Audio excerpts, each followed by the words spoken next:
Hey everyone, and welcome. Today, let's talk about a brand I'm pretty sure you all know, Coach. We see their bags, we know the logo, but do we really know the story behind it? The real question is, how did a tiny workshop with just 6 artisans grow into a global fashion powerhouse? Well, let's get into it. So what does luxury even mean? Is it really just about a crazy high price tag? This quote, it really nails what we're talking about today. Coach didn't build its empire on being the most expensive. No, they built it on a completely different idea, an idea built on craftsmanship, innovation, and a really smart understanding of what people actually want. That's the thing, right? It's this huge contrast that makes their story just so fascinating. So for a minute, forget the glamorous ads and the shiny storefronts. Instead, picture a small, humble workshop in New York City. That's where the Coach legacy really starts. And believe me, it's a world away from the brand we see today. Okay, so let's rewind, way back. Chapter 1 is all about how this future icon was built on a simple foundation of just making things work. You're not going to believe this, but the brand we know as Coach originally went by Manhattan leather bags. Yeah, not exactly catchy, is it? But back in 1941, that super straightforward name told you everything you needed to know about what they did. And get this, the whole operation, the entire company, started with just 6 artisans. 6. I mean, that's it. It's wild to think that this global giant started with a team small enough to, grab lunch together in a tiny booth. And their whole mission, their whole thing was super clear. This was not about chasing trends. It was about making stuff that was built to last. The focus was 100% on great materials, solid construction, and pure, simple durability. It was all about function first. Fashion? Yeah, that wasn't even part of the conversation yet. Okay, but you don't become an icon just by making sturdy bags, right? Something had to change. This next part is all about those big ideas, the real game changers that put Coach on the map. So the first big shakeup happens in the 50s. Enter Miles and Lillian Kahn.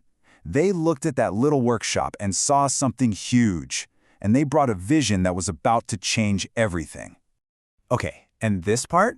This is my favorite. Miles Kahn has this total light bulb moment, and it came from the most unexpected place, a baseball glove. He realized that the leather on a glove doesn't wear out, it wears in. It gets softer, better, more beautiful the more you use it. He figured out how to do that with handbags, creating Coach's signature glove-tanned leather. And that one idea? It was an absolute game changer. So they've got this amazing leather, the perfect material. But what's the next step? Well, you need a vision. You need design. And in 1961, they found it in a woman named Bonnie Cashin, a true fashion visionary. And wow, did she shake things up. Cashin took these super durable products and just injected them with style. She threw in bright, fun colors, added cool hardware like that iconic turn-lock clasp, and designed these beautiful, simple bags. All of a sudden, a Coach bag wasn't just practical, it was a fashion statement. All right, so think about it. You've got this incredible, durable leather, and now you have these super stylish designs. The perfect mix, right? Coach was totally ready to take over, but they did it in a really, really smart way. This was their magic formula, their secret sauce. Coach wasn't trying to be one of those ridiculously expensive European brands, but they also weren't just a mass-market product. They basically invented and then perfected this idea of affordable luxury. They carved out this perfect little space for themselves, offering amazing quality that felt aspirational, but was still within reach for a lot more people. And man, did it work. The 80s, boom, just explosive growth. In the 90s, they really took control by opening their own stores so they could create the whole brand experience. And by the 2000s, they were a full-blown global phenomenon, the must-have status symbol for a whole new generation.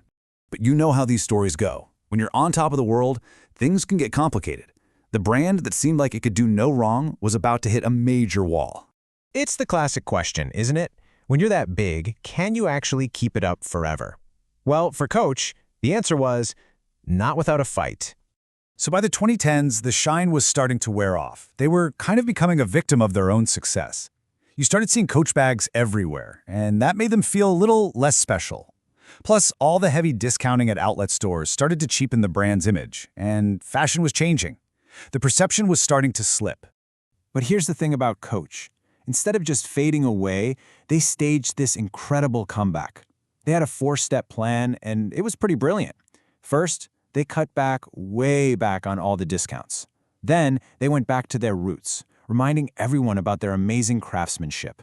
They gave their designs a modern refresh and made a huge effort to connect with a younger crowd. It was a bold move, and it was exactly what they needed to do. And all that work, it paid off, which brings us right up to the present day, to the Coach we know now, a brand that didn't just survive, it totally reinvented itself and came back stronger. So now Coach is kind of the main anchor of this bigger fashion family called Tapestry Inc., right alongside other great American brands like Kate Spade and Stuart Weitzman. It gives them a really solid position in a super competitive market. And when you look at what they're focused on today, it's a mix of the old and the new. They're all about things like sustainability and modern design and being digital first. But, and this is the important part, it's still all built on that original foundation from 1941. Quality, authenticity, and incredible craftsmanship. And that brings us to this final thought, which just sums it up perfectly. The Coach story really shows you what it takes to build a true legacy. It's not about one hit product or one popular season. It's about earning trust decade after decade, being consistent, and, maybe most importantly, being brave enough to reinvent yourself. From just 6 people in a tiny workshop to this global icon, now that is a legacy.